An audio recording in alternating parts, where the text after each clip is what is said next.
Hey, and welcome to Deconversion Therapy, the solo edition or the true crime edition. That's what we're doing while Bonnie is taking a little bit of a vacation, and then we're going to get back to the satanic panic. Before I get into this one, I'm just going to say thank you to the listener who sent this one in. I knew about the case, but I didn't know about the case. So digging in was really disturbing. You can go and discuss this case and the other ones that I've done the last few weeks over at our Facebook group. Just look for the group Deconversion Therapy, and then you can find us on all the social media like you do. And for first-time listeners, or at least ones who hadn't listened to true crime before, this is a limited series. Yeah, doesn't it make it sound more important than the other co-host is away and I am trying to find something to talk about? But this does combine two of my interests, which is true crime and then how it relates in cases that involve the church or Christianity mostly. I will let someone else tackle ones on Islam or other religions, including Mormonism.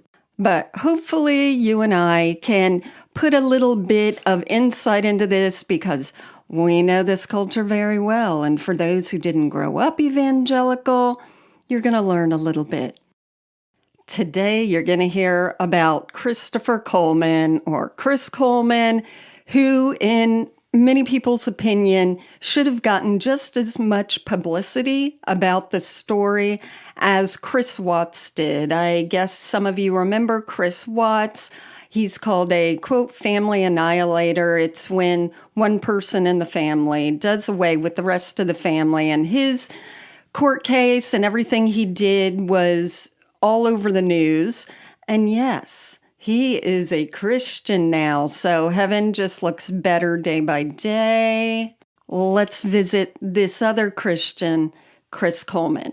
So Chris was born in 1977, and his parents, Ron and Connie, are also pastors together, which already tells you a lot about their faith, because a lot of traditional churches like Southern Baptists do not let women talk in the pulpit. So once it said that the mother was also a pastor, I knew we're dealing with some kind of non-denominational charismatic church, and we are. The family had 3 boys, including Chris, and they grew up in the church, and they even spoke in tongues.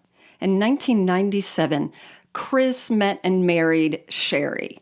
They met during a canine training seminar at Laughlin Air Force Base in San Antonio. I think she was on the police security for the base at that time, and she wasn't particularly religious or Christian, but it seems like after they were married, she did make an effort because, of course, she understood the family she was moving into. And they had 2 sons. In 2009, when this takes place, their sons were 11 and 9, and they were Garrett and Gavin. I make a conscious effort not to discuss the victims too much because I don't think their lives should be defined by the worst day. And there are plenty of other lovely people who go into who they were as people and their lives. In 2009, Chris was the head of security and a bodyguard for one Ms. Joyce Myer. And if you haven't heard of Joyce Myer, just Google her. You'll see her face and you'll be like, aha, yeah, that lady. Joyce is up there as the top female celebrity preacher, I guess. Not that she has celebrities going to her church, but as far as her being known to the public, I think her face is the biggest one that we have alive right now, and then Beth Moore. She is also non-denominational, charismatic, and she has a huge following. She was even looked into by our government when they were trying to figure out if she was doing some shady deals, because she leans a little towards that you can do anything and God wants you to prosper type situation. For being head of security, Chris was getting paid $100,000 a year. On May 5th of 2009, Chris woke up early to head to the gym, and he knew that his wife had fallen asleep next to him on the couch. They'd been watching TV or something, and he went to call her while he was working out to remind her, wake up the kids, get them ready for school, and his calls went to voicemail. They weren't answered. He tried a few more times. He sent a few texts. And then at that time, he got nervous. So he called his neighbor, who happened to be a cop, and said, can you just go check on her, do a welfare check or whatever you need to write down officially so that you can go inside? Why did he jump to possibly something being wrong right away? Because he had been receiving threatening emails since mid-November of the previous year in 2008. In fact, Joyce Myer and her son received one of them, although Chris seemed to be the target of this. Now, Joyce Myer does get threatened. I'm sure anyone in a celebrity status does. And there's a couple of things. There's mainly people who are like, you're a woman, shut up, sit down, that kind of thing. But these seem to be more like you're robbing people of their money, you're talking about bullshit, you need to stop this, and something's going to happen. So his neighbor policeman had actually had a camera pointed at his house at the request of Chris, because not only had he been receiving emails that were very threatening, but then he would find hand-delivered mail with these threatening messages, and it scared him to death, and he told his neighbor, and his neighbor's like, let me put up a camera. So he went into his 3-year-old's room and set up a camera facing the Coleman's house. I'm going to read one of the letters to you. This was an email, and the subject line said, Chris's family, they are dead, 3 exclamation marks. Here it goes. I'm sure this will make it to someone in the company. If you jackasses are like any other company, this will be someone's account. Pass this on to Chris. Another 3 exclamation marks. Tell Joyce to stop preaching the bullshit or Chris's family will die. If I can't get to Joyce, then I will get to someone close to her. And if I can't get to him, then I will kill his wife and kids. I know Joyce's schedule, so then I know Chris's schedule. If Joyce doesn't quit preaching the bullshit, then they will die. During the Houston conference, I will kill them all as they sleep. If I don't hit there, then I will kill them during the book tour or the trip to India. I know where he lives, and I know they're alone. Tell that motherfucker next time to let me talk to Joyce. She needs to hear what I have to say, and now she will. The letters started getting more violent, more threatening, and of course, Joyce Myer was aware of it, and so was everyone at the company. Although Chris was the only person in security that was receiving these, he was the only other person besides Joyce who was receiving these at all. Since Chris is the person who stands between Joyce and the people who want books signed or want to meet her, it somewhat makes sense that someone got annoyed at Chris. Then the emails started arriving from a Gmail called Destroy Chris. So back to the scene. The neighbor, who is a cop, is called and told to go across the street, check on my wife, please. And so the cop does, and he calls another cop before entering. Of course, what they see is disgusting and terrible. All 3 of the family members were deceased. They were covered in blankets, but there was red spray paint all over the walls, including on top of some of the children. There was profanity. A lot of them said, your debt is paid. I was watching. By the time Chris arrived on the scene, he just put his heads in his hands, and later they escorted him and put him in an ambulance as they told him the rest of the story. Well, by this time, Of course, the police were also very suspicious. One of the first things that made police sort of prick up their ears was that he didn't try and rush past him into the house to see his family, which to them is a pretty much an often occurrence. And they had actually planned, like, this guy's going to come back and he's going to try and bust through us, so let's all be prepared. He didn't do that, and he didn't ask what happened to them. Now, remember the camera that the neighbor, who was also a policeman, had?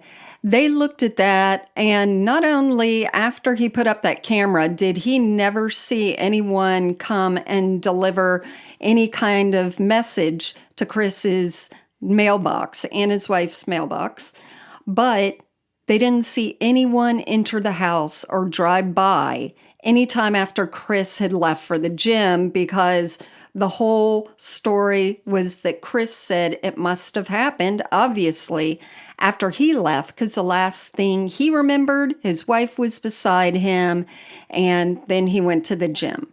I can't imagine when the Joyce Myer Ministries found this out what they were doing. They must have been freaking out, because they knew of the letters, they knew of the threats, and now they're getting messages that his family were annihilated. The terrible details of it was that all three of the members of the Coleman family were manually strangled, which takes a lot of time and is very personal. And they could tell that the wife, Sherry, had fought back and had done a lot to try and protect herself. They put Chris in an ambulance for him to just sit there out of the way of people looking. And that's when he started punching at the gurney and throwing his hands around, saying that he was really angry and mad and how could this happen.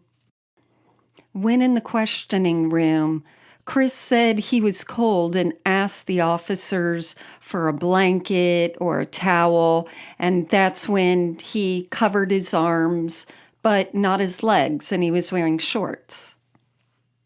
Officers noticed that Chris had a lot of scratches on his arms, and when they asked him, he said, "Oh, that was probably from the ambulance when I was upset." But the cops were a lot smarter than he was. During the questioning, they asked, "What do you think this could be?" Of course, Chris said, "Well, I got all these letters, etc." So they did call Joyce Myer and had her come down, and she was questioned about anything that she knew. One thing that began to come out was that he and Sherry were having problems. In some text messages, she had told a friend Chris wants a divorce, but she really wanted to work on it. And in fact, they approached Joyce Myer to tell them, we're having difficulties. And Joyce referred them to someone who could do counseling with them. So the wife, Sherry, did not want to get a divorce. While looking at text messages and Chris's hard drive, they also asked about someone named Tara. So Tara was Sherry's best friend in high school. And they had gotten introduced when Sherry and her husband went down to Florida for a vacation, and that's where Tara lives.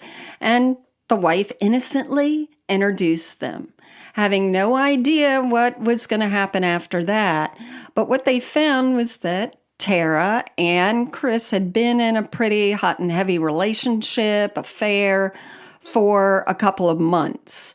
They found where she had been brought over to one of Joyce Meyer's, conferences and stayed in the hotel with him. There were lots of videos and pictures of the nudity kind. They asked Chris about it, and he said no, it was probably inappropriate that we were talking, but nothing was going on. Well, then they asked Tara, and of course, Tara was a little more like, we're in love. And she showed a promise ring that Chris had gotten her that once they were divorced, he was going to marry her. Now, a little bit about Chris. Chris during this time starts getting a little edgier. He'd always seemed to have different ego issues. He actually had a full head of hair, but he decided to shave it bald because he said it made him look more threatening when he was being a bodyguard. He also would drink and cuss, the cool guy. But one thing he did not want to do was divorce his wife because he was making a lot of money for Joyce Myer, and one thing he knew would get him fired was a divorce.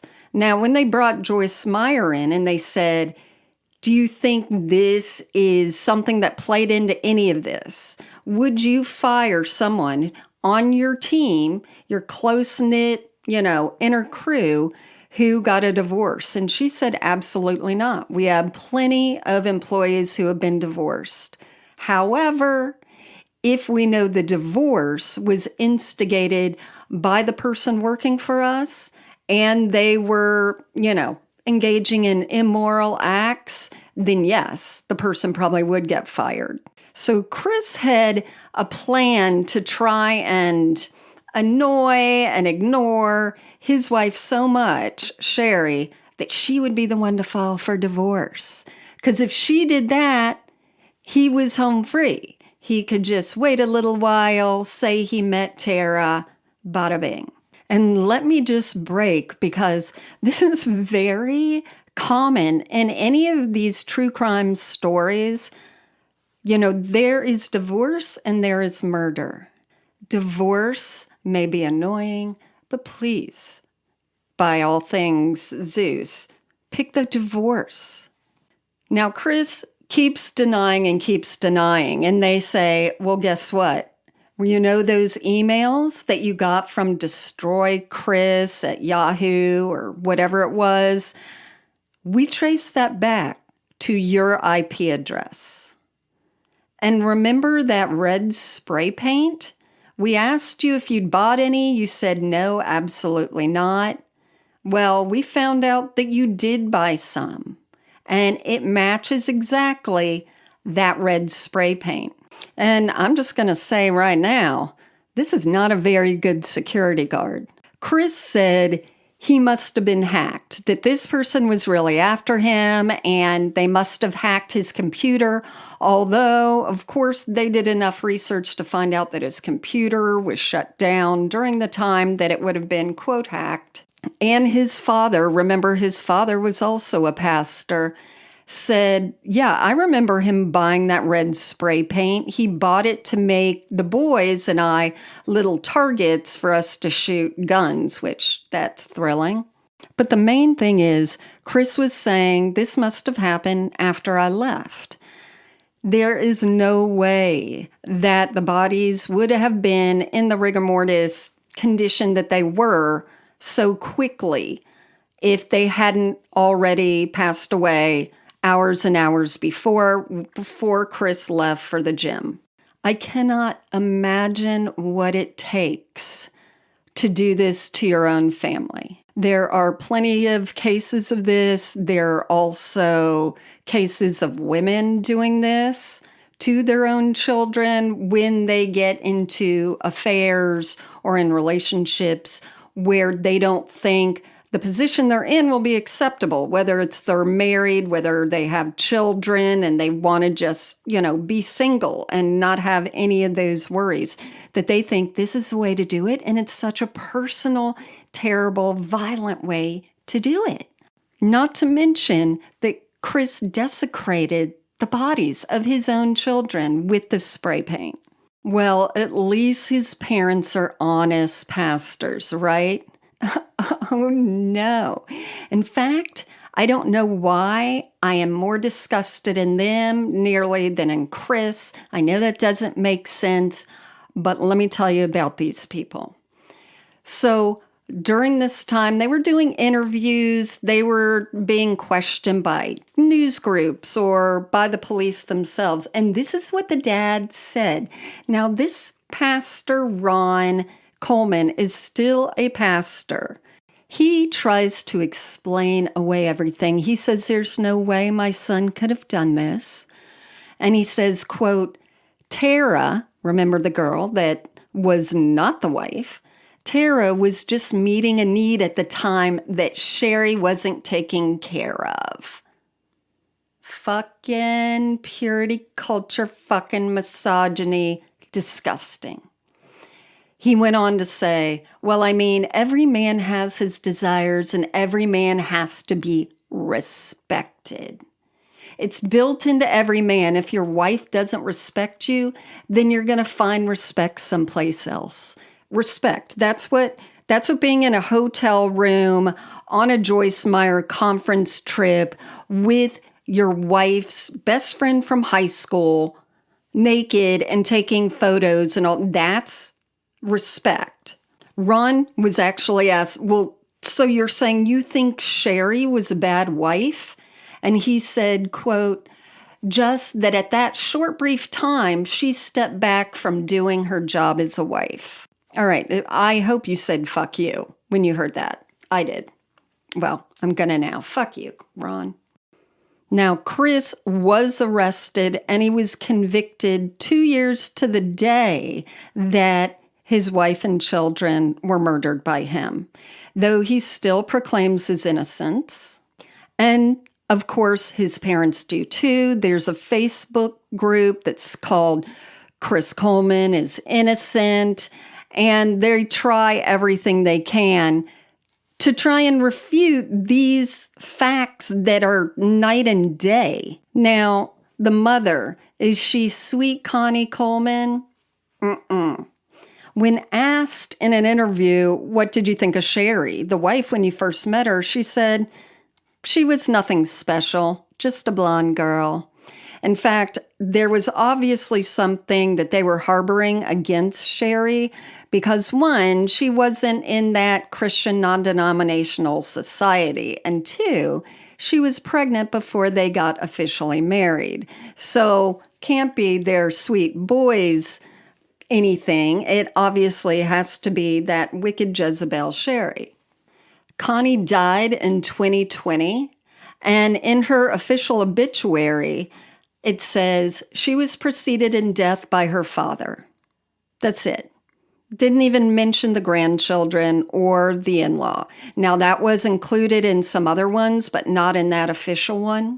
So I, of course, went to look at the guest book, and here's some of the things that people wrote. You won't be missed from this world, but what gives us peace is that God punishes the wicked. You and your husband hid behind your religion and used it as a justification for the abuse of beautiful Sherry. She was a better person than you and your husband could ever be. You raised a monster, and God will not forget that. Rest in hell. I get it. I would be feeling the ire myself.